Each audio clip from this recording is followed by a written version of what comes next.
Imagine you were raised in a clan of wise masters, but you were the only boy among 7 older sisters. They grew up and went off to live their own lives in the city, but each one of them is hiding a secret, and when you come of age, your masters expel you from the village. All of this just so you can track down each of your sisters and help them solve a hidden mystery. Let me make it clear right now, this is not your average cultivation story. If you're looking for a wild and unique plot, you're gonna love this one. So go ahead and drop a like, leave a comment, and if you're on mobile, hype the video. It takes a lot of work to bring these summaries to you all.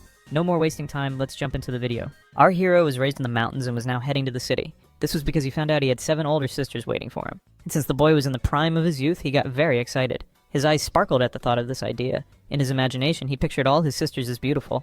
This happened because he was an orphan and was raised by masters in a sect in the mountains. And when he found out about his other sisters from the sect, he immediately fell in love with the idea. That's why he rushed to the city in search of them. You'll see how awesome this protagonist is. And to get to the moment where he meets his waifus, we need to learn more about his journey.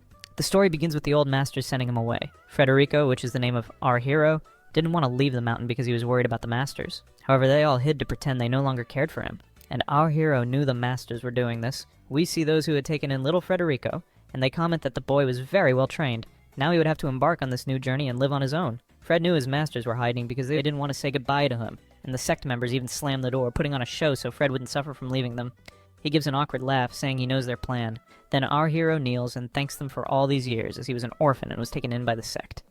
Later he arrives at the city station, having never left that mountain before. He couldn't imagine what the people in the big city would be like. At that moment he notices a very beautiful girl, and I can't stop staring at her. You already know very well where he's looking, and this ends up making the girl uncomfortable, asking if he's never seen large melons before. He says her meridians are blocked due to excessive weight, and this will cause complications. The girl wonders how he knew she had problems. We already see here that our hero's training was impressive, and Frederico wasn't just any man.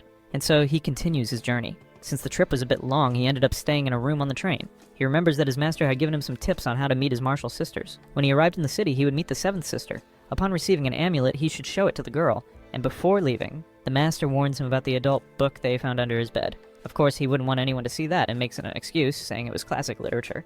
However, his master says the martial sisters are much more beautiful than the girls in that book. And of course, Frederico isn't foolish and starts imagining things. It was thanks to his fertile imagination that he became super motivated to find them. For a moment he thought it was all a lie, but now he was starting to believe. It would be amazing to have martial sisters, and he even comments about the money he received. All that money was to be spent until we found the 7th oldest sister. Very curious, he opens the envelope to check how much was inside. There was about 500, and he gets excited, saying he only spent 20 per month in the mountains. At that moment he hears a voice from the other side of the door, and a very beautiful girl appears, saying they will be travel companions. The smelly Frederico immediately falls in love, thinking all the women in the city are this beautiful. If he came to my city, he'd be disappointed, and return to the mountains in less than 30 minutes. Don't ask where I live because you'll regret it. He even starts imagining in his head that this could be a romantic encounter. But to ruin everything, the girl's grandfather was with her, and he makes this sour onion face. The old man greets the boy, and he immediately notices that the elder is having trouble breathing. Frederico makes a comment about the old man's heart problems. That sounded a bit rude, and Rosinia starts getting angry with our hero. However, the old man knew this boy was different, so our hero covers it up, saying he was just imagining things. A few minutes pass and the girl says she's going to lie down on the top bunk, and since Fred isn't foolish, he immediately starts observing the scene, but at that moment, the old man feels a sharp pain in his chest. He starts coughing as if it's something very serious. The one with pink hair comes down the stairs and asks if her grandfather wants some water. After laying him down on the bed, she says she'll go get help. Desperate, the girl calls a staff member and asks her to fetch a doctor. That girl was from the Yu family, a very important family. That's why the staff member runs off to get help, as the old man was very rich. Even in these stories, the life of a rich man is worth more than us mere mortals. The girl runs to her grandfather, trying to comfort him, very worried. Our hero, having ancient training, knew what needed to be done. However, he was warned by his masters not to get too involved with the women in the city. The old man continues coughing heavily. However, Frederico also learned that he should help people. But at that moment, an arrogant doctor enters the room. Rosinia becomes very hopeful, expecting treatment for her grandfather. This useless doctor asks about the patient's condition. Since the girl isn't a doctor or anything, she says she doesn't know much, but her grandfather fainted. In reality, this guy should be checking the patient's condition, not asking others what's wrong with the old man. After looking around, the doctor says he can't make a diagnosis just with words. The girl gets worried and starts asking what needs to be done to save her grandfather's life. The girl asks how she's supposed to get a test, when he just got sick less than 3 minutes ago. But this slimy doctor keeps saying nothing can be done without a detailed analysis. He even says that he's the director of the district hospital to show that he has credibility. At that moment, the old man starts coughing even more, and his face turns purple. Fred knows the old man's symptoms are worsening and that he won't last long, and the girl insists that the doctor save her grandfather. So this jerk of a doctor leaves, saying he can't do anything. When he steps outside, the staff member explains who the old man is. She says that's Mr. Yu. This leaves the four-eyed doctor completely shocked. He asks if the woman is sure, and she says yes, and that they are very rich. So the shameless guy goes back inside the room saying he'll make a good impression. What he really wanted was to pretend he'd saved the old man and says he'll perform first aid. He climbs under the bed and starts doing chest compressions. Since our hero is skilled in Chinese medicine, he knew that would make things worse. So he asks the doctor not to do that, otherwise the old man would lose his life. The blockhead asks who this boy is to challenge his methods. He even asks which hospital the boy works at, trying to humiliate him. Very humbly, Fred says he's just a student of Chinese medicine. But since this is somewhat taboo in China, and people don't take it seriously, the doctor starts mocking him. Trying to belittle the boy, he says that he has over 10 years of experience as a doctor. However, Fred says if he continues with those chest compressions, the old man will die. At that moment, the doctor realizes the boy is right, but he can't just stand there doing nothing, as he wants to make a good impression on the Yu family. So he goes to the pink-haired girl and tells her not to worry, as he'll save her grandfather. What he really wanted was to pretend he was doing something so that, in the end, the Yu family would owe him. When he mentions saving Mr. Yu, the girl wonders how the doctor knew her surname. And since she isn't foolish, she starts connecting the dots and imagines the staff member told the doctor that boy didn't know who they were, and yet he still wanted to help. She also remembers that about 15 minutes ago he had said her grandfather had heart problems. That's why she goes to the doctor and tells him to wait. Then she turns to our protagonist to ask for his help. The girl asks if what he said earlier about her grandfather's illness was true. Federico is startled and says he could help with traditional Chinese medicine, and now he's the one mocking the doctor, saying traditional methods are better than modern medicine. And for those who watch Karate Kid, you know very well that Chinese medicine is powerful. With tears in her eyes, she asks if the boy could save her grandfather. He tells her not to worry, as it's just a heart function issue, and he can save him. Full of hope, she asks if he can do it. However, the doctor doesn't want to lose credit and starts saying Chinese medicine is dangerous. She calls out this shameless guy, saying he's being arrogant, but after the staff member explained who they were, the doctor came running back with his tail between his legs. The girl turns back to our hero, and since she's very beautiful, there's no way our protagonist could refuse her request to save the old man. If a girl like this asked you for something, I'm sure you'd do anything. The boy wanted to help and was just waiting for her to ask. He found out she was someone important and probably very rich, but he wasn't interested in that. The only thing he wanted was to help a beautiful girl. Cracking his knuckles, he says he'll do his best. So that worm keeps annoying everyone, saying Chinese medicine doesn't work. But neither Federico nor the pink-haired girl paid him any attention. That way, he takes out the needles he used in the mountains from his backpack. He explains that these needles will help, and that he practiced on some wild boars. Of course, this seemed a bit scary, and the doctor starts losing faith. What he really wanted was for the boy to fail so he could step in and help. After tearing the old man's shirt, he prepares to place the needles. After finding the pressure points, he starts placing them in the correct spots. And within moments, he places all the needles and finally finishes with the last one.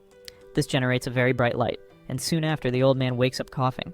That cough causes some red liquid to come out. Everyone is shocked because it worked, and the old man regained consciousness. However, the doctor thinks it went wrong because a lot of red liquid came out, but that was necessary, and our hero turns around giving a wink as a taunt. The doctor realizes that this boy is actually impressive and is shocked. When he looks at the old man, he's even more surprised. The old man had really woken up and was conscious. The boy explains that the old man had vomited a clot and is now fine. The old man thanks Federico, calling him Little Master. Then he asks who these people are. The woman introduces herself as the ticket collector who called the doctor, and this onion-faced guy says he's the one who helped the old man recover. The old man is surprised, asking if it was really this doctor who cured him. But since he isn't foolish either, he asks why it was that boy who placed the needles. This puts the doctor in a tough spot, and he starts stuttering, trying to come up with an excuse. The doctor even says the old man needs to be hospitalized, and he asks the boy if that's true. This makes the shameless guy angry because the old man was trusting the boy without information more than him, a hospital director. Federico says the old man doesn't need to be hospitalized, and he ends up telling the doctor that he appreciates the invitation but won't go to the hospital. The ticket collector tells the four-eyed guy to leave, and he gets all worked up, throwing a tantrum since this was the opportunity of a lifetime to become a millionaire. Fred tells the old man he'll place one more needle to finish the treatment, and the old man says it's okay. However, our hero is so fast that the old man didn't even feel it, and the old man asks if it's already done. This leaves the old man very impressed, and he even starts wondering where this boy came from. He turns to his granddaughter and asks her to give the boy a card and invite him to dinner. In a cute way, she thanks her little brother by handing him a card. He even thinks she might be one of his martial sisters, but if she were, he would have recognized her. So Fred thanks them for the dinner invitation, as food's never too much. The girl starts laughing because his accent is a bit different since he lived in the mountains. To ruin the moment of relaxation, that doctor arrives saying he's going to call the police. He says it's a crime to practice medicine without a license. Confidently, our hero says the police will arrest the doctor because he's a criminal, and they start insulting each other, and the doctor calls the police. Coincidentally, at that moment, the train starts braking. The loudspeaker tells passengers not to worry, as it's a temporary stop. A police officer appears saying it's a routine inspection. That shameless doctor says this punk was practicing medicine without a license. When looking at this doctor, one of the officers recognizes him. The authority says justice is being served for non-bailable crimes, and they immediately handcuff him.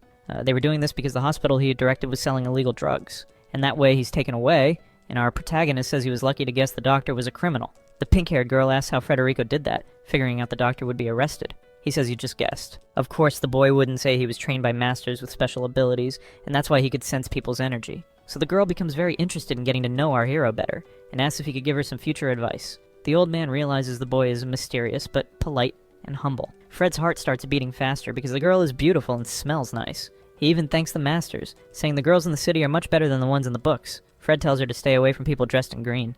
But the girl isn't satisfied with that, and keeps asking him for more advice. If I were him, I'd already advise her to give me a kiss. But the boy just says he can't give any more tips. And only now do we discover Rosina's name. She's called Alice, and the old man tells her not to bother the young master. The old man asks if he needs to take medicine, and our hero says he'll write him a prescription. This leaves the old man even more shocked, as our protagonist had an answer for everything. So he starts rummaging through his backpack to get something. He pulls out a feather pen, and this leaves Alice shocked because someone still uses brushes in the 21st century. The brushes weren't enough, and he also pulls out 2 ancient Egyptian papyri to write the medicine prescription. After writing, he says he keeps the tradition of using a brush, because that's how he learned. And he even says if everyone used pens or pencils, traditions would be lost. Seeing that he's a unique boy, her little heart starts beating faster. Soon after, he hands the prescription to the old man, telling him to take the medicine for 3 months. And he even says this illness is hereditary, leaving the old man even more surprised. To avoid explaining that he had martial training, he says he just deduced it based on the type of illness. Imagine him having to explain that at the top of the mountain there's a martial arts sect with superpowers. Of course, he didn't want to go through all that trouble. The old man asks if there's really someone with such knowledge. All these years he's had chest pains like his father and a grandfather, and that's why he strongly believes in this young master's words. So he thanks him, saying his family will be in debt to him. But Fred tells the old man not to worry and wishes him a speedy recovery. Soon after, he asks the girl to retrieve the card she had given to Fred. That way, with flushed cheeks, she asks him to return the card. This leaves our protagonist a bit confused, but without complaining, he ends up returning it. She goes to her grandfather and hands him the card. Then the old man says that card had his contact, but the boy should have his granddaughter's contact. You already know what's happening, right? The old man is playing Cupid. The girl takes her phone out of her pocket to add him on WhatsApp. She asks him to scan her QR code, but since he's from the mountains, he doesn't know what WhatsApp is, much less this so-called code. She tries to explain with all the patience in the world. Then he pulls out a flip phone from his pocket. For sure, 90% of you didn't even know phones like this existed, and the girl is confused. He says that even though his phone is old, he can still use the internet and access news. She isn't sure if WhatsApp works on that thing and feels a bit awkward. Then he remembers when he received this phone as a gift from his master, and it was a really fun day. Until then, he could only use calculators, and when he tells these stories, the two of them don't understand anything. The old man tells Alice not to confuse the boy, and just exchange phone numbers. That way they save each other's contacts. She feels a little embarrassed and says she now has his number saved on her phone, and the girl even says she'll invite him to dinner when they arrive in the city. She wants him to try the fried chicken from her favorite restaurant. With his eyes shining, Fred says he really wants to try it too.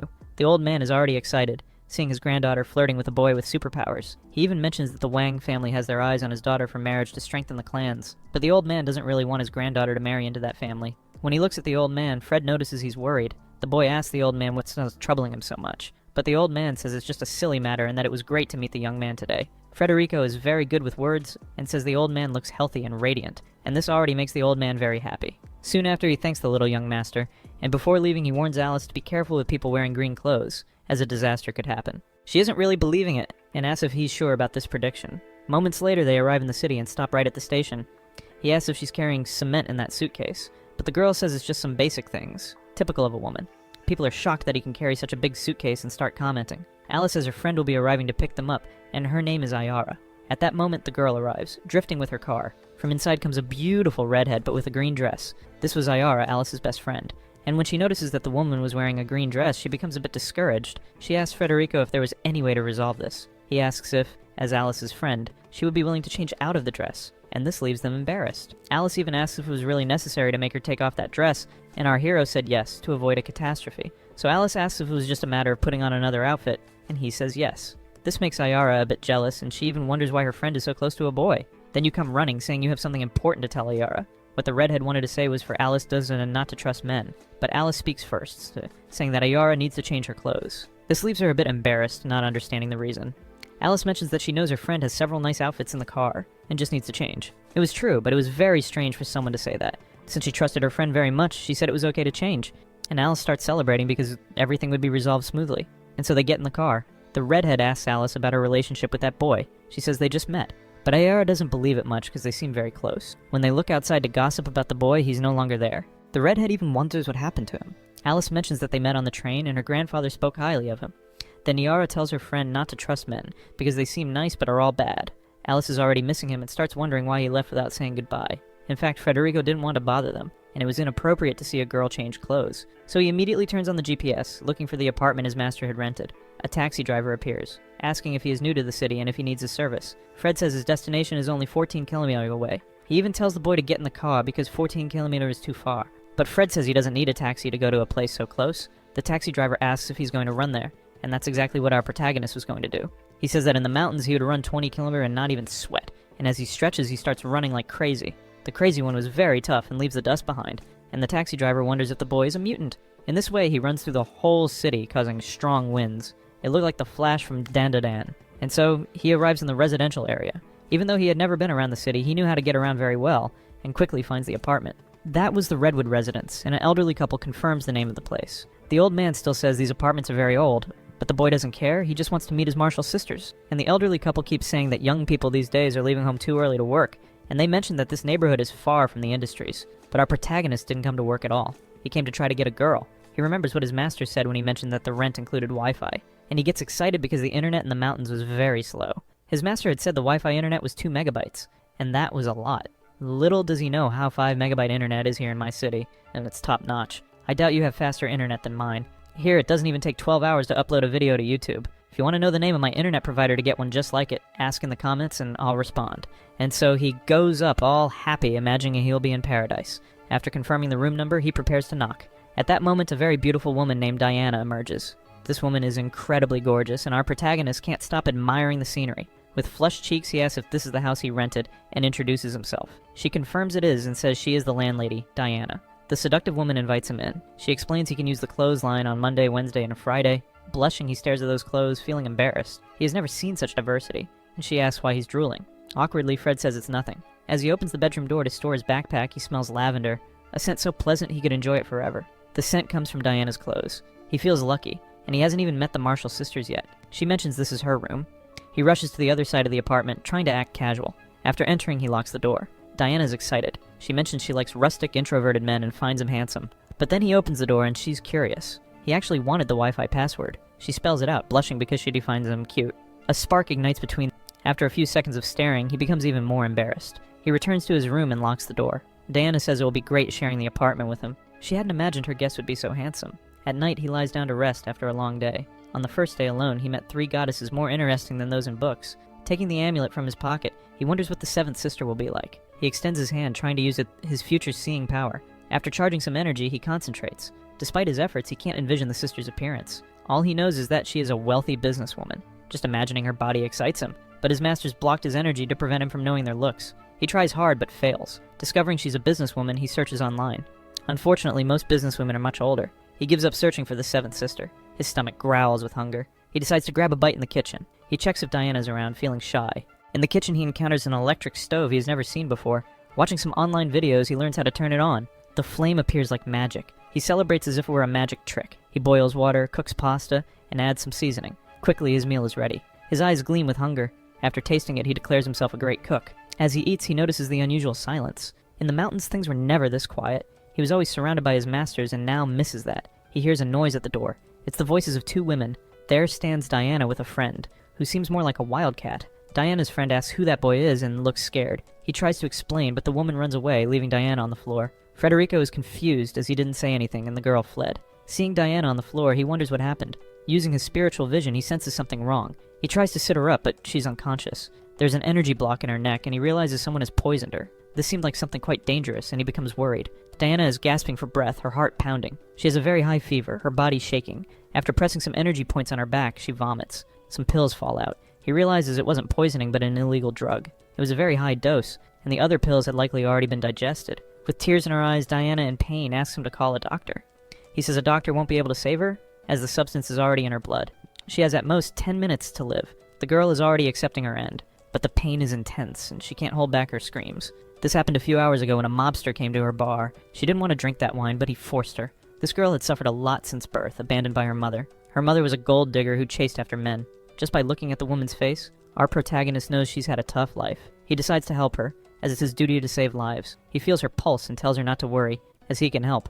Diana doesn't fully believe him, but has no other choice. The boy says her pulse is still clear so he can eliminate the toxin. To perform the procedure, he starts to remove her blouse. At that moment, Diana thinks all men are the same. But our protagonist means no harm. He just needs to see the energy points to place the needles. Since the toxin's advanced, needles alone won't suffice, so he grabs a scalpel. He tells her to hold on as he'll perform a small surgery. After a few seconds, he managed to eliminate the toxin and close the incision with stitches. He tells her she needs to rest it to regain her strength. With the toxin removed, she stops feeling pain. Like a true gentleman, he carries her in his arms, saying he performed a small surgery on her. The girl is smitten, thinking he is truly a man of dignity and respect. He carries her to the sofa to lie down. As he lays her down, he tells her to stay calm while he fixes some things. Her cheeks flush with relief, feeling safe now. Suddenly, someone starts banging on the door angrily. It's the voice of that friend, saying, "There's a man with Diana in the apartment." Diana says these people are the ones who poisoned her. Federico asks if she wants him to open the door. It seems her friend has brought a man with her. Diana tells him not to open it, as they are bad people. She's scared because they are very dangerous criminals. The girl had managed to open a bar near her apartment. A few hours earlier, she was there preparing to open her business, but her friend arrived with some thuggish mobsters. The man threw several bills onto the counter. Diana was already worried as these guys had a terrible reputation. He ordered the strongest drinks she had, and what they wanted from Diana I can't tell you. But they were demanding something very invasive that would ruin her reputation. Her friend, who got her into this mess, whispers in her ear. She says if Diana agrees to go out with the mobster and do whatever he wants, she'll make a lot of money. But Diana is an upright woman and won't sell her body. This makes her friend angry, calling Diana a goody two-shoes. They start fighting, and the mobster watches it all. He has some pills, saying he'll put them in her drink to make Diana want him. He drops them into the glass and offers it to her, telling her to drink. Diana isn't foolish and knows something is in the drink, but she's afraid to refuse. Everyone starts pressuring her, saying if she doesn't drink, they'll destroy the bar. What she wants at this moment is to beat up her friend. Pushed to the extreme, she ends up taking the glass and drinking. Just a few minutes later, she starts feeling unwell. This is the story she tells our protagonist, who, when he notices, is devouring a watermelon. Hungry, he asks if she wants him to call the police. She says the police won't solve anything. The mobsters are too influential. The girl is still weak, her legs numb. At that moment, he appears to support her. He's the last romantic on Earth and says that he's by her side to help her with whatever she needs. Just then, the shameless ones manage to open the door and to become nervous. Poor Diana asks how they dared to come to her house. Her friend says she thought there was a criminal and called for help. He asks who this girl thinks she is to call him a criminal. She says she was just worried about her best friend. She even pretends to be innocent, calling Diana to come with her, saying this blue-haired boy isn't trustworthy. Without hesitation, Diana hugs our hero and says he is her boyfriend and that she told him what happened at the bar. Her friend says nothing happened and that they didn't poison her. The shameless mobster can't understand how Diana's still alive. Diana insists it was them who poisoned her. Our hero asks if she's sure, which she confirms. In response, Fred says he believes her and will deal with these bullies. He confronts the mobster, claiming to be Diana's boyfriend. Actually, he just wants to show confidence, and Diana wonders how this boy has such strength. He grabs the mobster's hand, who says our hero is a lucky guy. He says he'll find out who poisoned his girlfriend and make them pay. The mobster wonders what the hell this kid is talking about. Then he turns to that friend, thanking her for all the help they gave his girlfriend. The girl and the mobster start to realize this guy is faking it. But then they begin to think he's actually a weakling and scared. Fred delivers a checkmate, saying he'll go to the bar to see the camera footage. Once he finds out who poisoned his girlfriend, he'll make them pay. This makes the shameless ones nervous, as they had forgotten about the cameras. The nervous guy turns, saying he forgot he had something important to do. Actually, he's scared of our hero calling him out. The guy turns, very nervous, telling Fred to spill it. The boy tells the mobster that real men shouldn't think only with what's below the belt. After all, they might end up in trouble. This makes the mobster angry, telling our hero to shut up. Then he leaves, very angry, planning to pay for the footage at the bar. He threatens the protagonist in his mind, saying he'll be the one to pay. He asks Diana if he should go save those recordings. But Diana says it's no use, as these mobsters have too much influence with the police. In a very calm manner, he tells Diana they should enjoy dinner. The girl says it will be great to eat someone else's cooking. A stronger bond starts to form between them as she feels safe. That shameless one really managed to access and destroy the footage. He even says there's no chance he'll be incriminated. The grumpy one tells the mobster to forget about Diana and focus on her. The guy says that's exactly what he'll do. So, the two of them leave to relieve some stress. Minutes later, he is frustrated. Now, another question. What happened and why wasn't it working? Actually, he couldn't perform and says this has never happened to him before. Then the mobster remembers what our hero said about not thinking with what's below the belt. He starts to realize it must be something that kid did. Punching the wall, he says he'll make that brat regret it. Back at Diana's apartment, they are having dinner. She says the smell is delicious. As moment she tastes it, she feels a delicious flavor. The boy asks if it's good. She says she's never had such delicious pasta. Fred asks if her parents didn't make pasta for her. At that moment, she freezes, saying nothing. This makes him apprehensive. Diana reveals she has no family. Her father passed away long ago, and her mother abandoned her at an orphanage. He was also an orphan and asks more about her mother. She explains her mother was a gold digger, marrying men for inheritance. After her father died, her mother started dating other rich men. Fred realizes that even though his life was tough, hers was worse, but the girl tells him not to pity her, as she worked hard and opened a bar. She's independent, having fought for everything she has. Gradually, Diana becomes drowsy from the surgery. Before falling asleep, she says she's very afraid of the mobsters. He knows he must do something to protect her, as she'll never have peace. He carries her to bed, promising to protect her. Her face begins to glow. He notices this only happens in people with special energies. This golden hue with a white aura symbolizes a healing ability. He lays her down and watches her, confirming she has an exceptional body. His master said these special people were great for cultivation.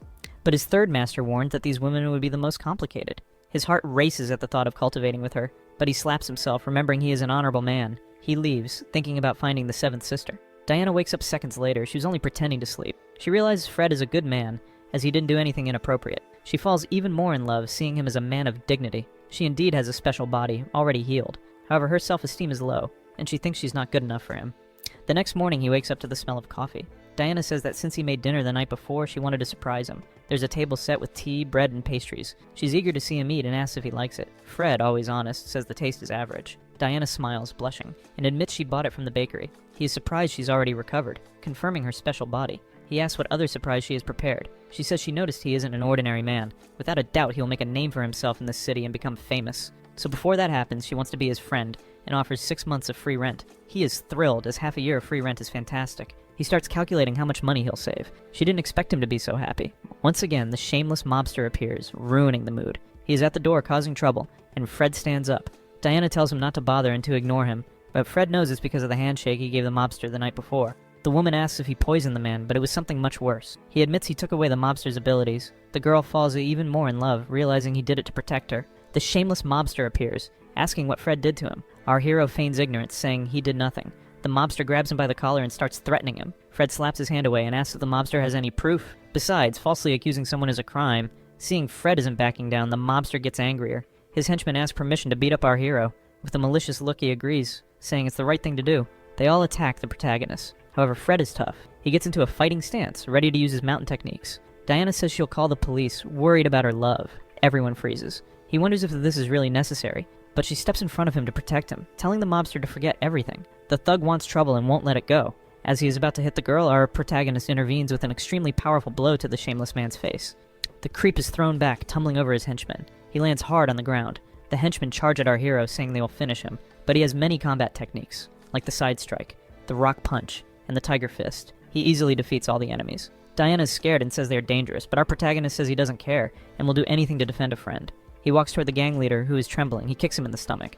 To humiliate him, he steps on his chest, calling him a spoiled brat. With 2 needles in hand, he says he will make him regret it. He strikes vital points. The guy starts laughing uncontrollably because of the needles. This was a punishment technique he learned from his 6th master. But then he hears Diana scream. One of the thugs has taken her hostage. He says if Fred doesn't remove the needles from his boss, he will shoot. Our protagonist tenses but removes the needles. The leader stops laughing. He doesn't know what Fred did, but it was strange. He asks what the hell our hero did to him. In response, Fred says it was just a traditional technique. The leader proposes a partnership, offering Fred a job. This is strange, as he just got beaten up and now wants to hire him. The villain explains his father runs many businesses, offering Fred money and women. But Fred says he already has a girlfriend and isn't interested. The villain says Diana's boring and he can have prettier, more fun girls. He offers different women every day. Fred slaps him, telling them to leave. The leader asks if he prefers to suffer the consequences rather than work together. They still haven't let Diana go and just start threatening her. The guys say they will take him somewhere else. Since he didn't accept the deal, he'll face the consequences. Our protagonist realizes they are leaving the apartment. These guys think they're smart but are complete idiots. The greasy bald guy keeps threatening Diana. As they descend to the building's lobby, a boy locks the door. They say now that they're in a more spacious area, it'll be easy to beat Fred. They start preparing to do something bad to Diana. The leader says Fred can't escape or hide, and will have to watch everything. But he notices our protagonist is very serious. Fred says dodging a bullet in a closed space is hard, but in an open area, it's easy. He runs like a flash of light at a high speed. His movements are so fast the bald guy can't even see him. When he finally spots the protagonist, he threatens to shoot. But his reflexes are slow, and Fred pushes his hand up, saving the girl. With fists clenched, he prepares to punch. The blow is so powerful it knocks the bald guy to the ground. It happens so fast he can't react. Diana shouts for Federico to be careful as they are coming from behind. In a confident pose, he tells the girl not to worry. He's used to fighting tigers and lions. Holding these weaklings, he says defeating them is nothing. Finally, he lands a precise blow to their chins, sending them flying. The remaining henchman is terrified. The leader prepares to flee, as he's only brave with backup. Trying to open the door, he realizes it's locked. There stands Fred, key in hand, always one step ahead. The guy starts apologizing, scared to death. In a pathetic scene, he even kneels, saying his family has money and can compensate him. To make it worse, he begs for forgiveness. Like any ordinary person, our protagonist is tempted to extort money from the villain, but won't do it because he learned to be honest. The scene is interrupted by someone knocking at the door. He kicks the shameless guy out of the way. Opening the door, he sees powerful people. A man in an elegant suit with several bodyguards asks if he is Federico from the mountains. Stammering a bit, curious, he confirms it's him. After removing his gloves, the man introduces himself, thanking him for saving his father on the train. Our protagonist doesn't recognize him, making the man a bit awkward. The mafia villain in the back is confused about why the young heir of the Yu family is talking to Fred. He knows he's facing the second heir of the Yu family. The rich man asks if our hero is busy. The villain thinks he's doomed. Our hero remembers this young man, is from Grandpa Yu's family. He extends his hand to greet him and asks if the elder is better. They greet each other. The young man compliments our hero, saying his father is doing well. Security guards call the second young master. They present our hero with a briefcase full of money as a token of gratitude. There's also an extremely expensive phone, which piques Diana's curiosity. She realizes Fred is important, but she doesn't understand why he was so happy about getting 6 months of free rent. She thinks he did it to please her, and that he's actually rich. She starts to believe he's in love with her. This makes the girl a bit shy. However, our hero can't accept such an expensive gift. He remembers his training with one of his mentors, who taught him not to accept easy money or touch a woman without her consent. Easy money is something everyone wants. His mentor starts hitting him to make him understand he shouldn't give in to temptation. He complains that she's being aggressive. The poor mentor asks if she went too hard, but it's all for his own good, and he shouldn't give in under any circumstances. He learned his lesson, and back in the present, he refuses the money. The second son knew the young man would refuse the gift, as his niece Alice had warned him. We go back a few hours to the Yu family mansion. Alice says the boy has no interest in their family. Her uncle suggests it's because the boy might not know who they are. He wants to return the favor and give the boy a gift. Alice wants her uncle to also give the boy a gift from her. A bit embarrassed, she hands him a small box, saying if he won't accept the money, maybe he'll accept her gift. Back in the present, the man says he won't force the boy to accept. He asks the security guards to take the briefcase away. After clapping his hands, another guard brings Alice's gift. Our hero says he doesn't need any gifts, but the man says it's a gift from Alice. Our shameless hero blushes at the thought of that girl. Diana's radar goes off because she heard a woman's name. It's a small box, and our hero wonders what's inside.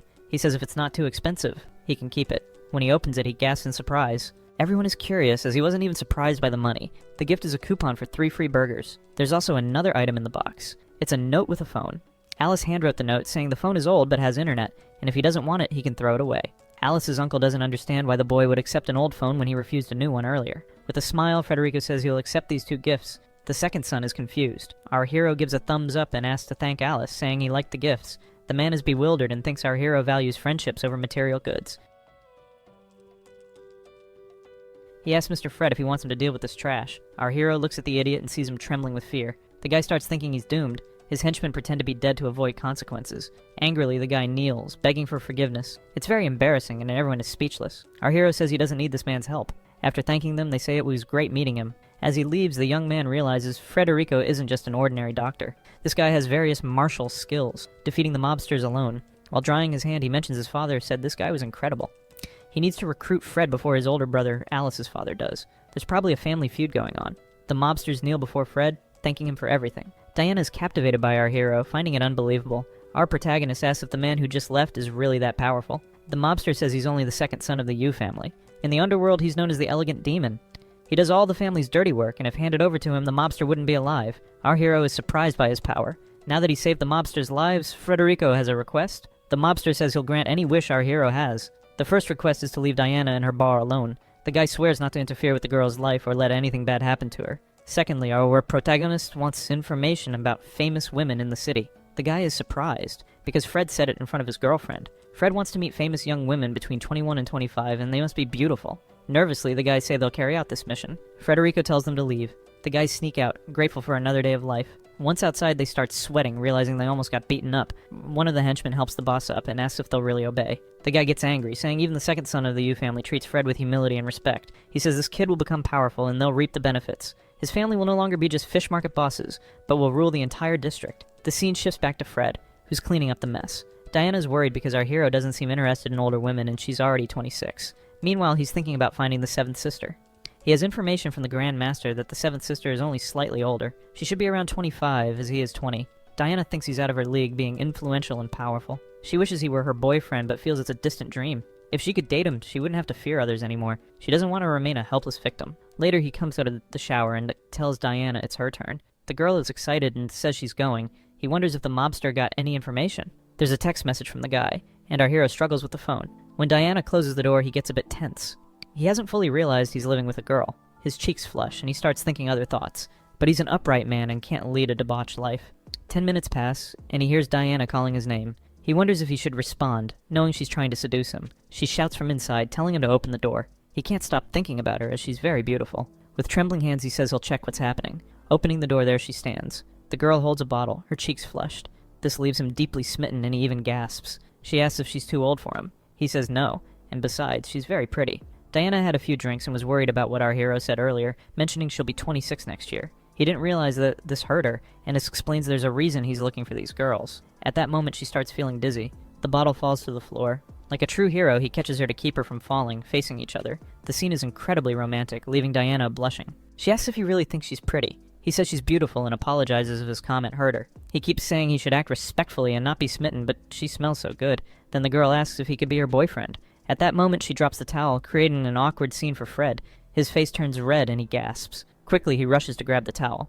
The girl holds his hands. She says he can relax because she did it on purpose. He knows she drank wine and says he can't do anything. But Diana takes a deep breath and says she's fully conscious. The boy is very tempted to continue, but his training prevents him. He's in the prime of his youth, making it hard to control his instincts. He remembers a training session with his master where he found an injured piglet. The master asked if Fred wanted to save it. The boy says yes and will use his medical skills. The master encourages him to proceed. Fred responds that he must always act with compassion, and as that's a doctor's duty. The old man with a wise look says he should go ahead since it's his choice. Moments later, we see the boy couldn't save the piglet's life, which was traumatic. The piglet died before his eyes. The master says he must face the consequences since he made a choice. The boy cried a lot for not saving the animal. His master pats his head, saying he did the right thing and tried his best. He also said that in the future he'll face many tough choices but must confront the consequences. The boy remembered these lessons. When about to do something he might regret, he meditates on them. He steps back because Diana had some wine, and it wouldn't be right to continue. He holds the towel, while Diana waits for his next move. He dresses her again, leaving her surprised. He says he must always respect women and won't do something he'd regret. Besides, she was very kind to him, giving him 6 months of free rent. This surprises her, as she didn't expect him to be so pure-hearted. Her eyes fill with tears. She hugs our hero, crying loudly. Her cry is so loud it can be heard outside the apartment. As she sleeps, our hero stays by her side, feeling their friendship has grown stronger. His phone rings and he's surprised by the notification. It's a late-night call from Alice. He answers while closing Diana's bedroom door. Fred doesn't know how she got his number, but is glad she did. Alice asks why he didn't message her, as she was anxiously waiting. He says modern phones confuse him, and he doesn't know how to use them.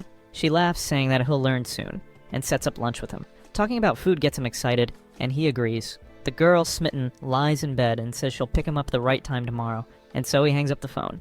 The girl starts thinking about her grandfather's plans to bring her second uncle closer to the boy. She even thinks her grandfather, now healthy, wants to regain family power from her father. The Yu family is very complicated, and the girl wonders what's really happening. Late at night, our hero is on his phone.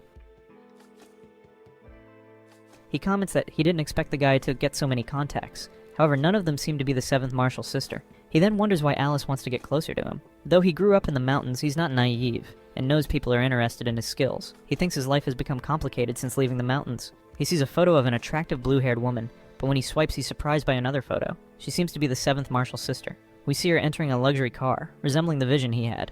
Plus, she wears a pendant that matches the amulet from his master's. He celebrates having found the 7th sister. However, he couldn't see her face clearly, making it difficult.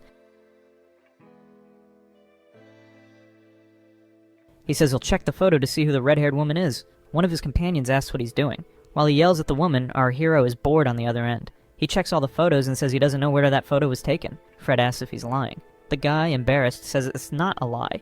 He genuinely doesn't know. Before hanging up, he says he'll find out more about the woman. Now that he knows more about the 7th sister, he's anxious. He tosses the phone on the bed, feeling like he's back to square one. He lies down, eager to find the 7th sister. He remembers he has a date with Alice tomorrow, and she might recognize the place in the photo. With her influence, she can help find the 7th sister.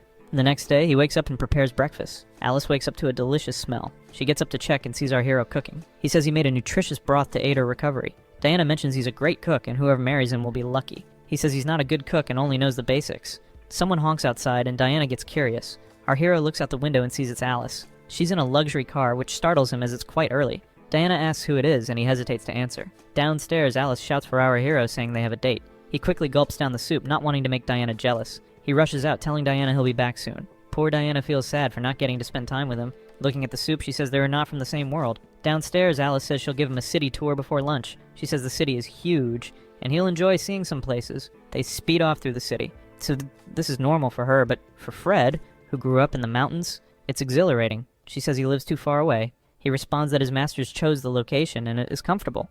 She offers him to stay with her, as her house is big and she won't charge rent. He declines, feeling it could be another problem. He doesn't like the feeling, as she's intelligent and seems to have a plan for him. He even says free things are often the most expensive, and he doesn't trust her proposal much. However, she seems pure-hearted and just wants to enjoy the day and have fun with him. They speed off. They stop at a shopping mall.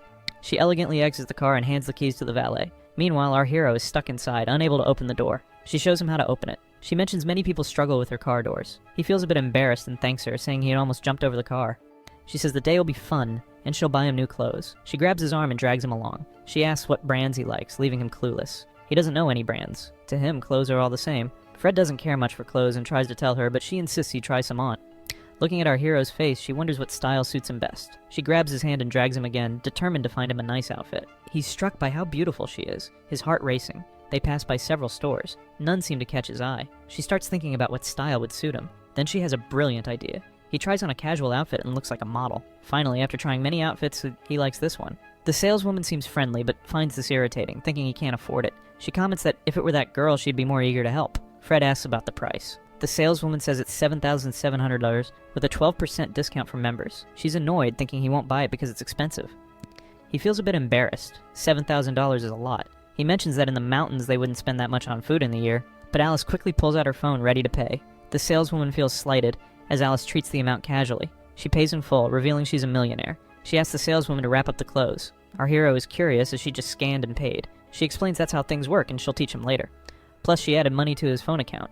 He tries to find his balance. When he sees $10,000, he's shocked. He exclaims, asking if it's really $10,000, drawing curious looks. She confirms, and he insists he doesn't need that much. Alice paid for the clothes with her own money and added more for him to use during the day. He says he can't accept that amount and tries to return it. She responds that it's her way of showing gratitude. She explains that on that day, he warned her to stay away from people in green, saving her life. She witnessed an accident. She didn't expect that just changing Ayara's clothes would be enough to save her life. She thought he wasn't serious, but what happened made her believe.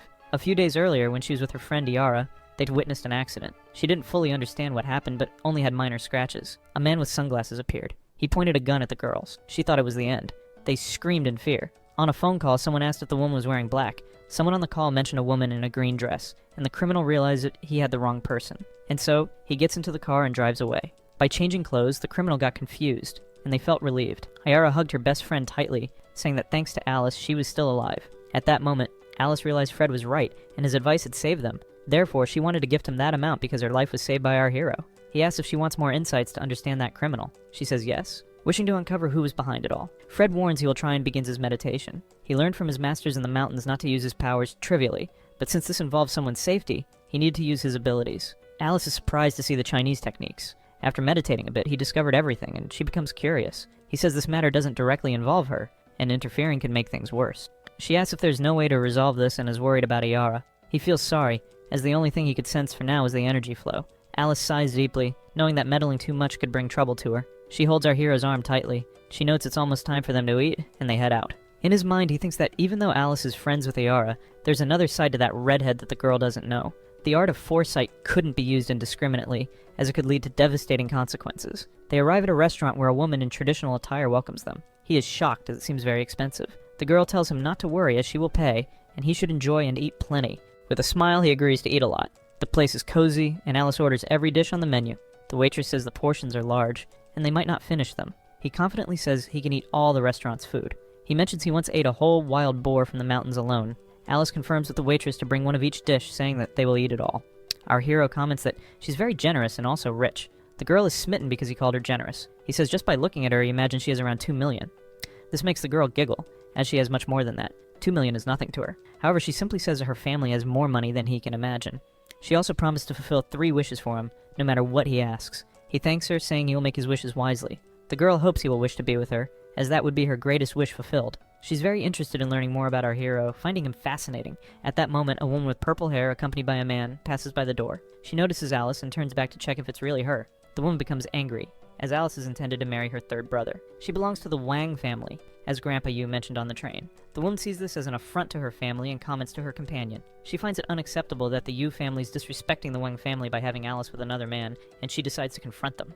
The arrogant woman storms in, kicking the door open, looking for Alice. Alice turns, startled, and our hero becomes curious. The loud mouth declares Alice is to marry her 3rd brother and shouldn't be out with other men. Alice grows worried, recognizing Xian, heir to the Wang family, a very influential figure. The Wang family controls many industries essential to the Yu family, so Alice shouldn't provoke them. She's only out with Fred today and doesn't want him involved in these disputes.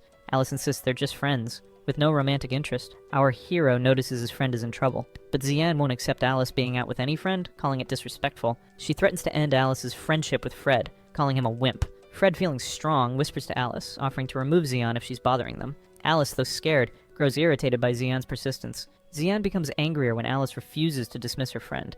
To end the argument, Alice reveals she hasn't accepted Xian's brother's marriage proposal. Someone stands up, asking if the Wang family still practice arranged marriages like in feudal times. Xian, furious, asks if Alice dares to defy her family. Turning to her companion, she orders him to deal with Fred. The man cracks his knuckles, boasting he'll crush Fred with one hand. He lunges at Fred, trying to grab his clothes. With a simple tap, Fred disarms him, leaving the man trembling. The man asks what Fred did, as he didn't see it coming. Fred says he merely retaliated. The man thinks he can overpower Fred and attacks again. Fred grabs his wrist and emits energy waves, paralyzing him. The man starts shaking in fear. Fred realizes the man is physically strong but spiritually weak. The man breaks free and tries to punch Fred. With just his palm, Fred sends him flying.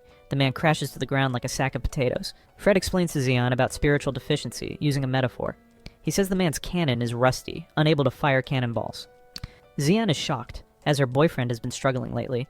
The man claims he's just tired, but Fred reveals he's sensitive to recent activity. Xian denies involvement and, trusting Fred, checks her boyfriend's phone. The boyfriend runs away, refusing to hand it over, clearly hiding something. Xian chases after him, vowing to eliminate him. Fred remains humble, denying any special abilities. Amidst the chaos, a waitress announces their food is ready. Hungry Alice and Fred celebrate, eager to enjoy the delicious meal.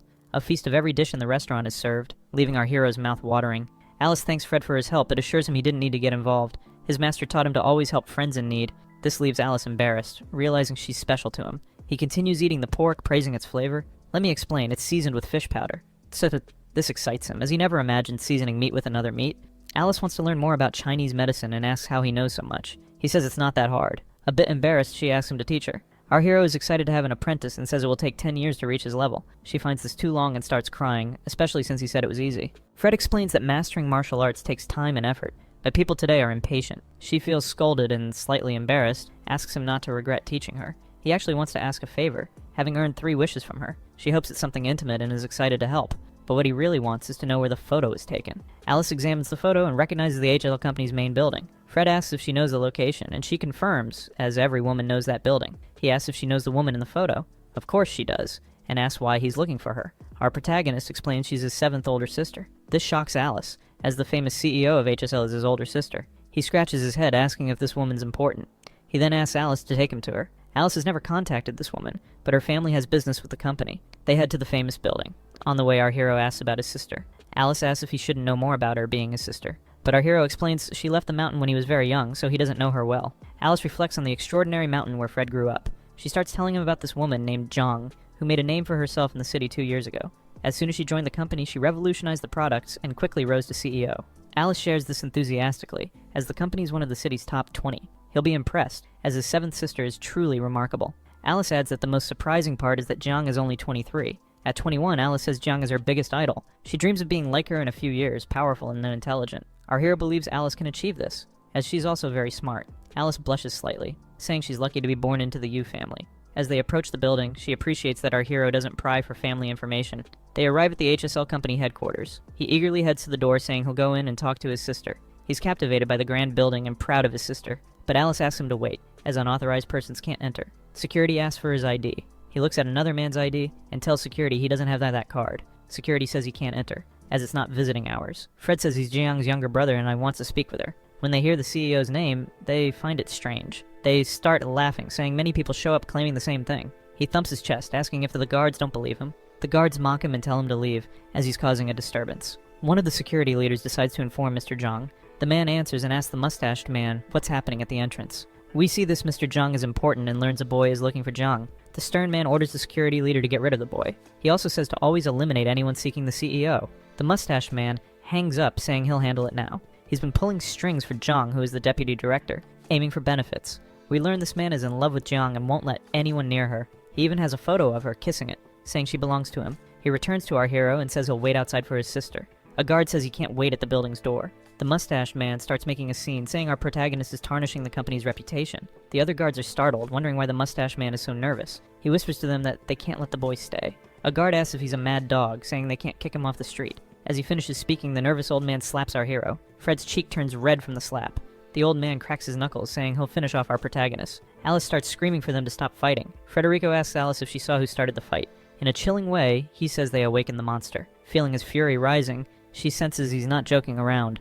With impressive speed, he appears before the mustached man, grabbing his clothes. He says he's full of accumulated rage, and even as a doctor, he's powerful. The man starts trembling and shouts for the other guards to finish off the boy. Seeing the chaotic fight, the guards start to fear. The mustached man orders them to restrain Fred, but he is thrown to the ground with great force. He prepares another attack, saying they started the trouble. Fred hits the shameless man. His assistants rush to stop our hero, but we all know Fred is very brave. This leaves Alice a bit scared. He seems like a wild monster that not even dozens of guards can stop.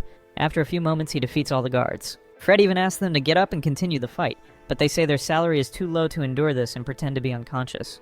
At that moment, a car arrives. It's Chunche, and she asks what happened. The mustached man explains a boy beat them up and tells her to call the police. She tries to understand and can't believe one man did this. In a gloomy way, he asks if she also works at the company. I confess, it seems our protagonist might have become a villain. He's very agitated. The assistants scream in fear. She says this young man is terrifying and I will call the police. But another woman exits the car. It's Miss Jiang, and her assistant says one boy defeated all the other guards.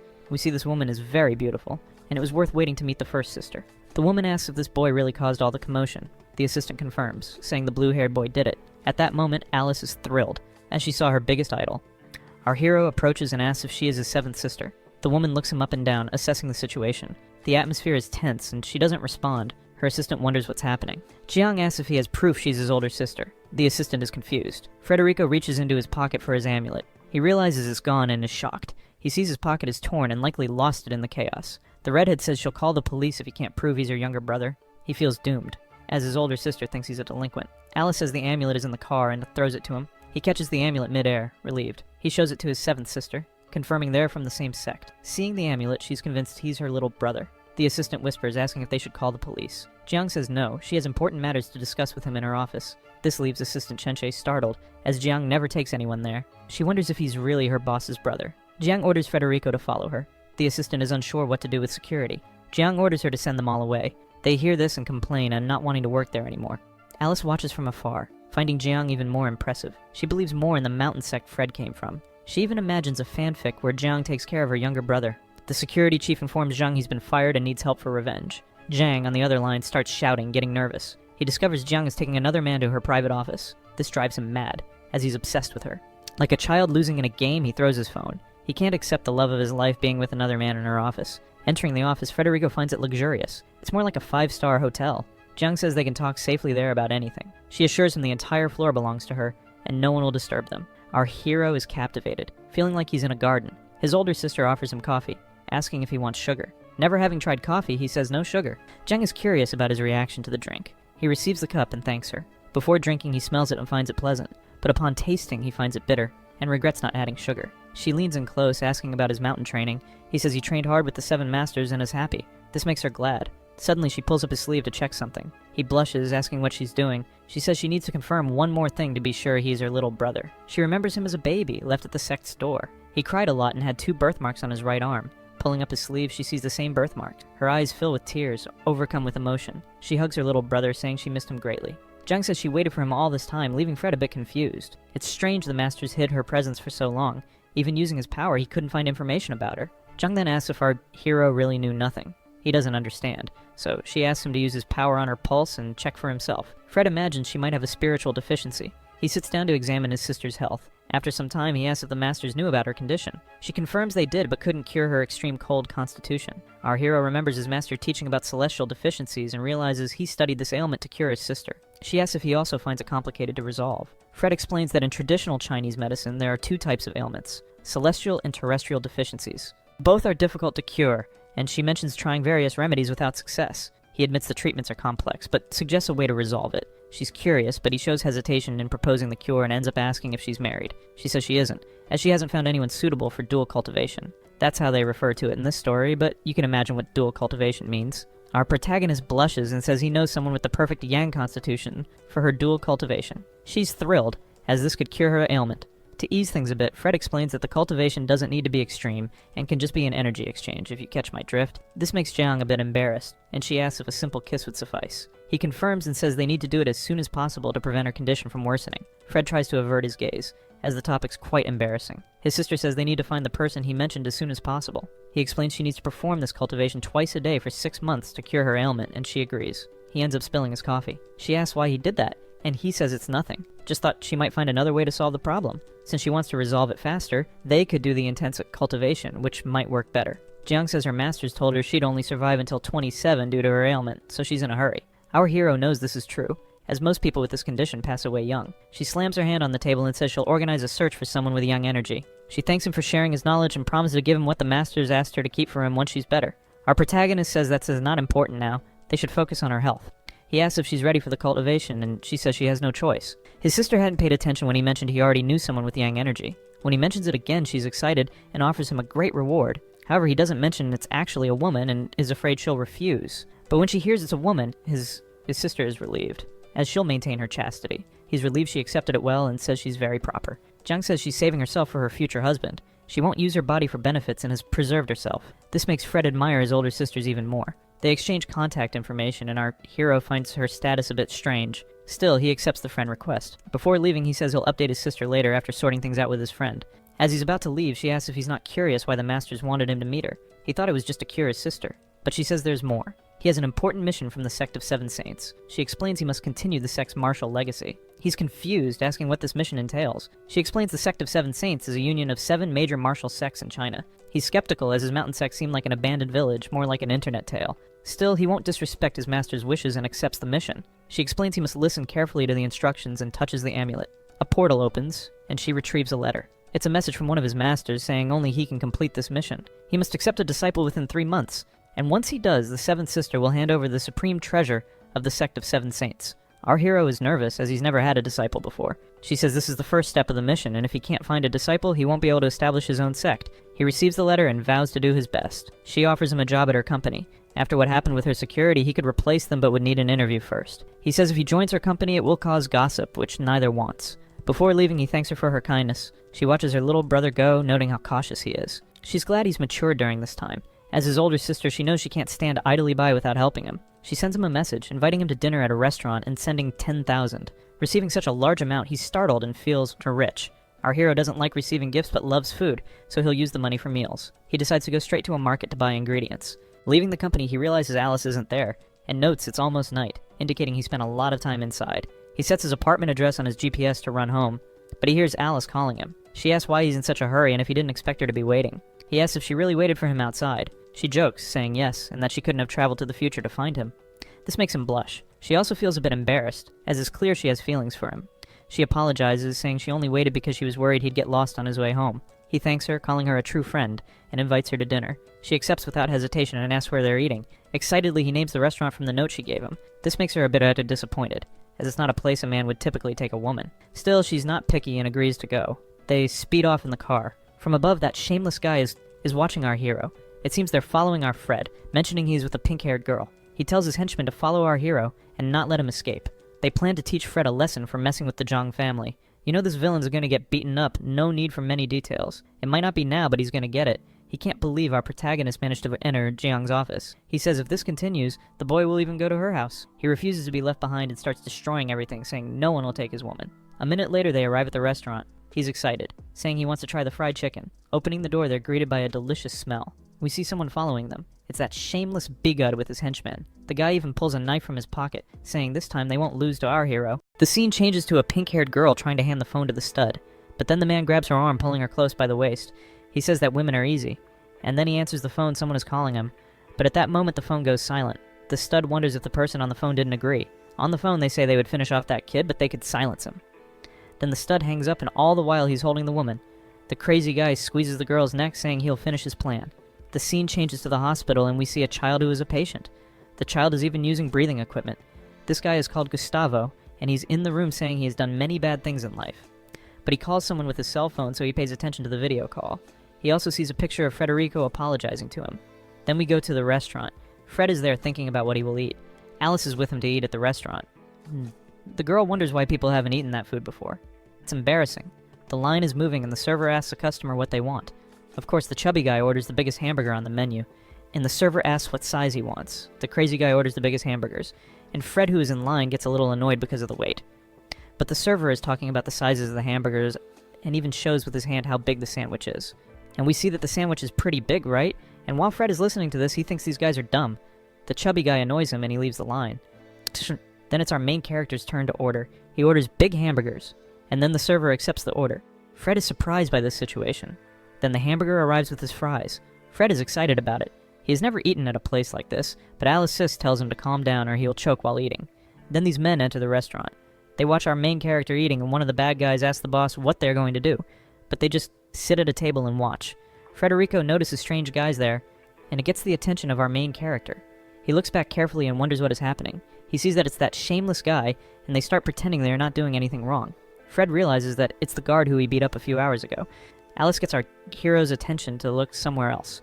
He looks to the sides that were pointed out without understanding very well. There is another woman with a guy, and Frederico doesn't understand who it is. But Alice already realized that it was a rich woman helping her boyfriend. In Alice's view, it was very cute and looked like a very romantic couple. But the rich woman starts coughing a lot. She doesn't understand what is happening, and her boyfriend asks if she is okay. But it was obvious that this blonde kid was just another shameless person, and everything was going according to his plan. The woman even falls to the ground, scared, not understanding what was happening. The blonde kid asks to call an ambulance, pretending to be scared. He tells the attendants that his woman is having breathing problems, and the attendant calls the ambulance. Alice is confused about the breathing problems there, and if it's contagious.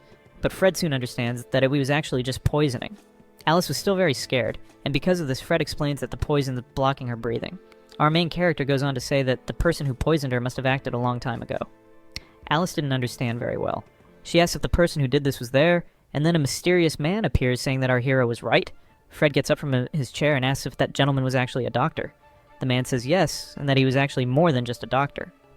The restaurant server tells the staff to call the ambulance again, and that the woman was even having a collapse. Meanwhile, her boyfriend just wished her harm. He was smiling in an evil way, as if he had always planned for this moment. The doctor and our main character decide to take a look at the woman. But the doctor warns that without equipment, it will be very difficult to save her life. Fred understands the situation, but he decides to take a look anyway. Our main character's master once said that he should help people giving his best, so he leaves the doctor's table to do what the master had ordered, which was to save people's lives. Our main character goes to the woman, and the doctor gets up saying he'll help him. He couldn't just watch. Meanwhile, Alice just watched the whole situation. She was happy that our hero was acting on his own. Approaching the woman, our main character decides to check, and the doctor asks how she is. Fred says that she actually only has 10 minutes to live. Then that blonde kid gets angry with our main character and asks who he is. After finding out that the people were doctors, he is a little surprised. Soon after that, the doctor opens the woman's mouth, and our main character decides to check her pulse. The blonde kid is a little nervous with this whole situation, and he was even afraid of being caught, but realizing that the poison had been acting for a long time, he thinks that there's nothing more that can be done. Fred says that the only way to help this woman would be to do an operation right there. And then the blonde kid is all excited. Obviously, Frederico had a plan. He always has a card up his sleeve. And the doctor decides to ask what method he was thinking of using at that moment, since there was no equipment there. Fred says that he will break the talisman, and she would drink the water that comes out of it. For those who didn't understand Chinese medicine, they weren't understanding anything. And the doctor didn't expect our main character to actually be able to do anything. The boyfriend is there, all excited, thinking that the woman will kick the bucket. But he looks directly at our main character and ends up feeling a certain discomfort.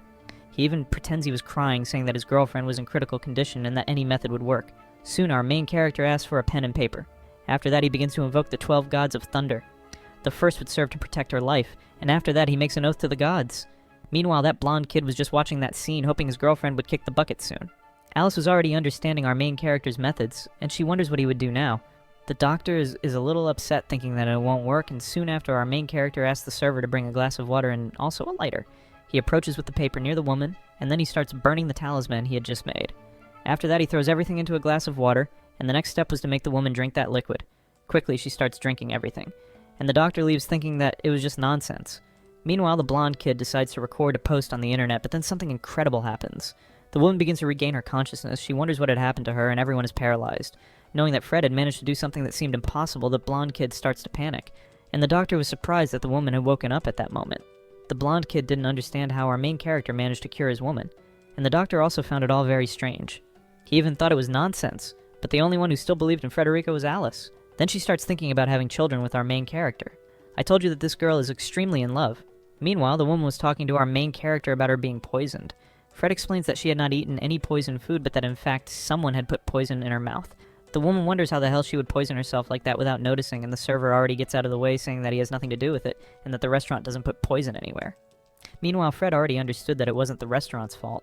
He points his finger at the blonde kid, saying that it was actually his fault, and this was understood very well because the kid is making a guilty face. Meanwhile, the woman says that her man would never do that kind of thing in his life. That shameless guy takes advantage of this, and says that he loves his woman, the rich old lady, very much. She warns our main character not to make false accusations. The store clerk says they have nothing to do with it. The crazy guy was very worried about receiving a lawsuit.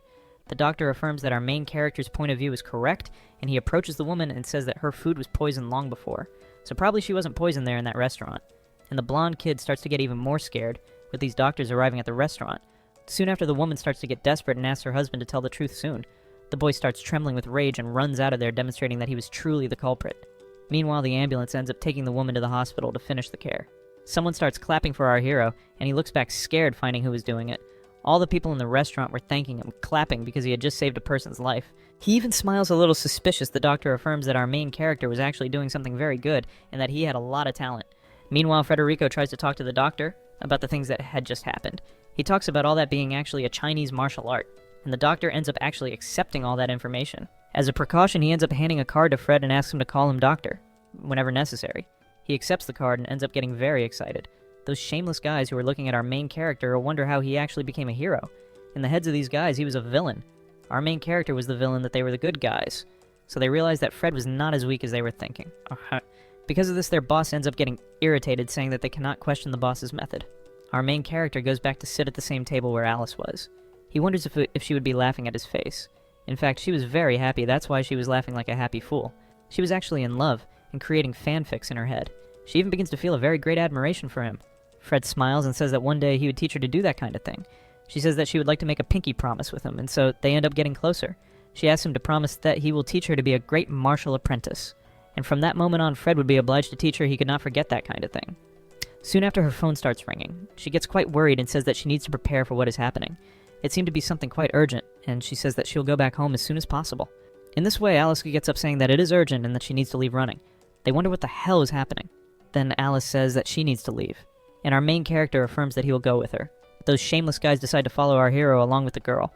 Alice affirms that she would go out with the protagonist in another opportunity, demonstrating that it really was something urgent. He says that there is no problem at all, but he would love to go out with her next time. This urgent problem that she was having was related to the Vang family. Alice says that she is in great danger, and so she needs to run home to solve these problems, and scared she follows her way. Meanwhile, our main character is there without understanding anything and didn't know what he could do to help her. Those shameless guys decide that they will go there to get even with our hero Federico. He's already on alert because they knew that these guys were bothering him. He asks if by chance these people decided to come back there to take a beating. The mustachioed guy decides to pull out the knife there and point it at our hero's back. They needed to talk to Fred, and without knowing what to do, Federico decides to accept this situation. However, he asks people not to cause trouble there at the bus stop because there were many innocent people. The guy accepts, saying that there is no problem at all, and really a widespread fight in this place could put several people at risk. Our main character along with the guys go to another place. They said that they would end our main character's life, but Federico doesn't understand why they were doing this. The guy just caused a confusion trying to enter his sister's building, and now the crazy guys were chasing our hero.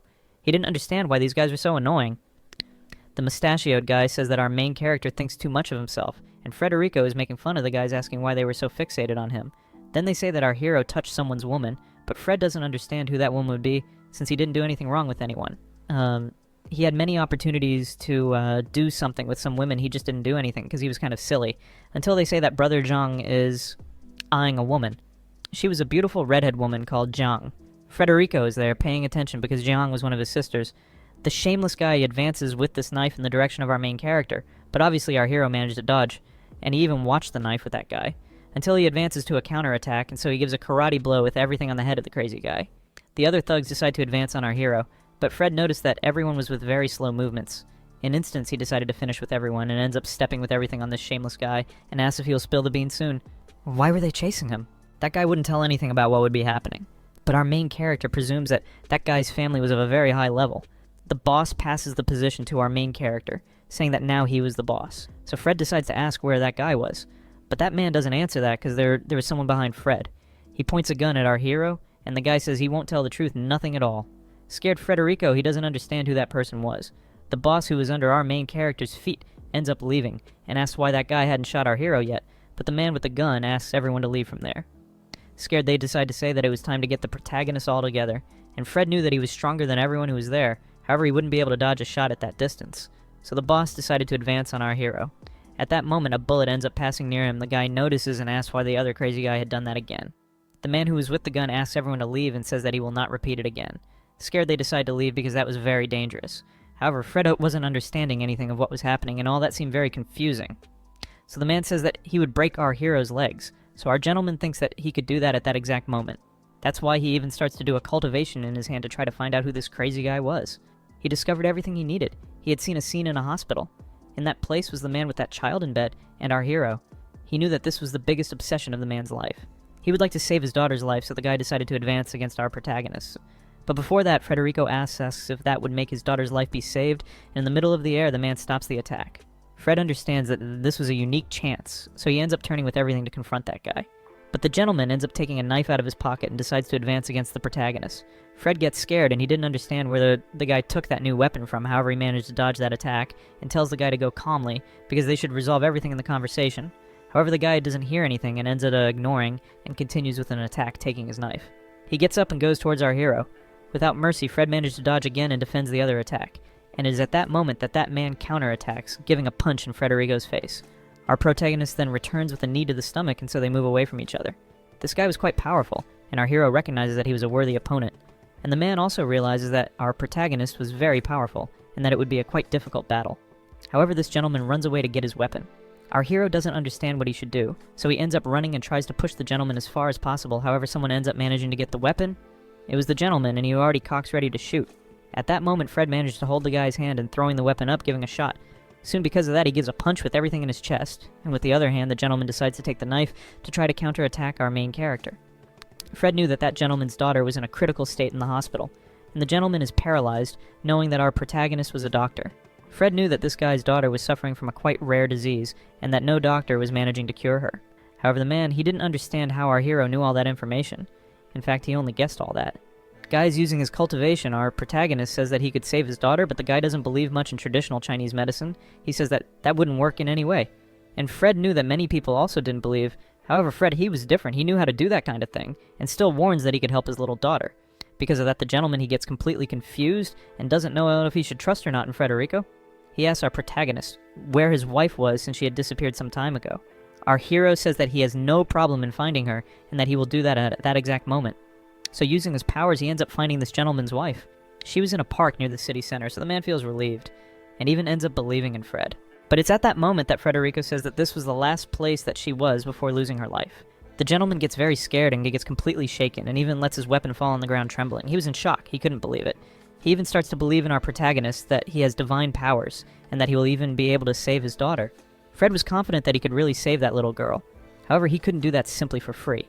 The gentleman asks how much money Federico wants for him to be able to perform the surgery that will save the girl. However, our hero didn't want money. He only wanted to know who was behind all that. The gentleman warns that the boss helped a lot.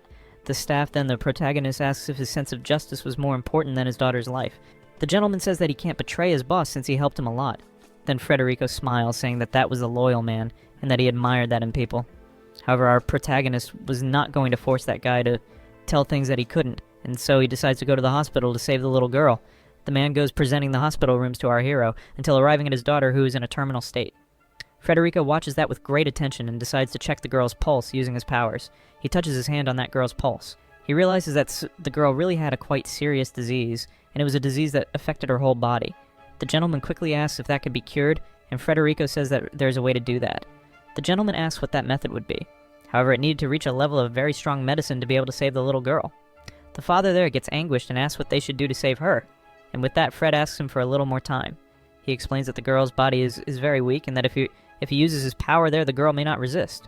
The gentleman understands this situation very well, and Fred says that the next time he returns, he'll be sure of which method would be the most efficient to save the girl's life. In this way, he leaves the hospital and starts walking through the streets. He was thinking about which technique he could use to save her life, since if he used the methods that he knows, it could be that the little girl would not resist. Soon someone appears holding a rope, saying to tie that person well. Fred gets curious when listening to these words, since it was something quite suspicious. Looking closer, he realizes that he has already heard this voice somewhere before. The man asks people to be quiet, so Fred decides to check what was happening. He was hungry but decides to jump the wall to see if there was someone in danger. When holding onto the wall, he managed to jump over it, and so he starts jumping between the balconies. He learned these techniques of jumping there on top of the walls with one of his masters, and at a distance he sees that blonde kid there from the restaurant. His woman was tied up, and Fred realizes that they're setting up something horrible like this. A woman appears asking to release her. Frederico doesn't understand who it could be, and even realizes that it is becoming a quite big confusion. In fact, who was there shouting and trembling with fear was Diana, his friend. And so Fred realizes that there was a kinship between this woman and Diana. The lady who was tied up was her mother, and keeps apologizing. The girl asks them not to do that with her mother, and Diana ends up getting quite scared. The blonde kid asks for a quite big amount of money to be able to release her mother. However, she didn't have all that money and didn't know what to do, and starts crying a lot. So they offer a discount in the value of the rescue. Seriously, guys, these people here are quite annoying. If she didn't accept, his brothers would not allow Diana. She starts screaming a lot, saying that she doesn't have all that money. So the guy goes there and starts squeezing her cheek and threatens the girl, and says that the only way for her mother to be released is if she pays that absurd amount of money there. Diana asks what he wants since she has no money. It could be something else she could give her bar, or even her apartment, but he says no, he wanted 10 million reais. Diana's mother gets desperate and starts telling the girl, don't give that money. Even because Diana wouldn't have 10 million reais to give to this crazy guy, right? And this makes the guy even more irritated. Then the others start arriving, saying that she couldn't escape Diana. She starts to get desperate, since more people were arriving there, and she even thinks that she will have no way out, that she and her mother will go up in smoke. However, in fact, guys, that was just a deception, and she is shocked to know that her mother was also participating in that. Her mother gets up and admits that she did everything as planned. And the boy? He also confirms, saying that everything was alright, Diana. She's scared, not knowing how to react because her mother was participating in this. She realizes that she was betrayed by her own mother and starts trembling a lot. So she decides to ask her mother why she did this. Fred was there from afar watching that whole scene, and he was as irritated as her. Poor Diana was trembling with fear, and she asks for no one to approach, warning that she will call the police, but the man ends up holding her cell phone. The girl gets completely scared, gets all horrified. Her mother said that it was not necessary to call the police, and the blonde kid affirms that it is not necessary, and suggests to finish with Diana right there. The other guys approach to do some evil that I can't say here. And she screams a lot, asking for help. Our main character, seeing all that, he decides that he couldn't support that scene anymore, and ends up jumping down there to hit everyone. He was just passing by there and decided to help. Frederico asks Diana if she was having problems, and she is surprised to see that our hero always appears when needed. The blonde kid too is also surprised, and doesn't know why the hell this kid was chasing him to always end his plans. He says that he couldn't let Frederico leave from there, so he takes a knife and advances against our hero. However, he was very slow, and our protagonist was very powerful, and with that, Fred gives a simple slap and disarms the guy, throwing him back. Our hero prepares to hit a vital point of him, and the boy starts complaining, saying that it was hurting a lot. And in a confident way, he even starts to boast there of his skills. Without understanding anything, the guy asks Frederico to stop, and I even imagine that he is some superhero or something like that. Walking slowly, Fred holds his shoulder and tells the boy to be quiet. He warns that now he could spend the rest of his life without moving in a bed. The boy is paralyzed without any reaction, and the woman approaches, asking what had happened. Frederico holds Diana's hands and warns that at that moment they would leave. The girl's mother kneels, asking to release the blonde boy, and Diana then approaches her mother. She ends up giving a slap with everything on her face, and the girl affirms that from that moment on she would have no more mother. The woman says that this was not possible, but Diana, crying, she ends up turning around and goes away with a mother like that, who also needs an enemy. Time passes, and she and the protagonist go to another place. She watches the wind passing in that anime climate. Frederico approaches and warns that he didn't call the police, and Diana, she ends up thanking our hero. She still affirms that she was abandoned since she was little, and continued saying that she has no family. From now on, she would proceed with our hero, and says that she doesn't need to have a family anymore. The poor girl, she was quite needy, guys, so she tries to jump off the bridge, and our protagonist runs to try to help her. However, it seemed that was too late, and she was already falling. Fred didn't know what to do and gets a little desperate. The girl goes falling in the water and starts to sink. However, Frederico managed to help her in time and takes her to his apartment. He scolds the girl, asking her to never do that again, and meanwhile Diana asks why she had been saved. Fred thinks about what he will say, but he doesn't know very well what to say. He ends up taking her to the apartment and leaves her there. He also takes the opportunity to take a bath, and then warns that nothing is more important than having self-love. And Diana? Poor girl. After having passed all this, she just stays there watching the situation, then tries to hit on our protagonist as always, right guys? But at that moment, someone ends up calling them our main character. He takes the cell phone to see who is making the call. Diana, she gets a little upset for having been interrupted, let's say, and our protagonist answers and already goes asking who is it. It was the seventh sister Jiang who was calling him there. The protagonist gets excited to know that it was she who was calling him on his phone, so she asks how his cultivation was with the staff of the rooms, Diana hears and asks if it was with her that our protagonist was talking. At that moment, he ended up being a little careless and almost let her hear the cell phone there. Fred takes it off the speakerphone and keeps saying that the signal was terrible. Trying to disguise, he promises that he'll call again when the signal improves Diana. She doesn't understand anything that was happening and gets a little curious. Time passes and Fred finishes the call, saying that he understood everything. Everything there that his sister wanted to say. A woman on the other side realizes that his voice seemed sad, as if something had happened. He apologizes for leaving Diana waiting while returning to the room. She asks if she can help in some way, and he says that one of his sisters, she has a terrible disease, and maybe would need some help there from Diana. But for that, right? To be able to help his sister, Diana would have to cultivate with her, if you understand me. Diana hearing this, she said that she accepts any kind of thing to help our main character. If it was to help, everything would be alright. He doesn't understand very well how that was happening, and it was quite easy to convince her. Even so, he ends up thanking for everything. He had put Diana in that quite strange condition there, and he says that he would do anything to help her too. He was not an ungrateful friend. She asked to sleep with him that night, so since he would do anything, Federico doesn't understand why she wants that kind of thing. Time passes and he can't sleep very well. He thought that sleeping meant something else, and I'm sure you also thought. But Diana just wanted to sleep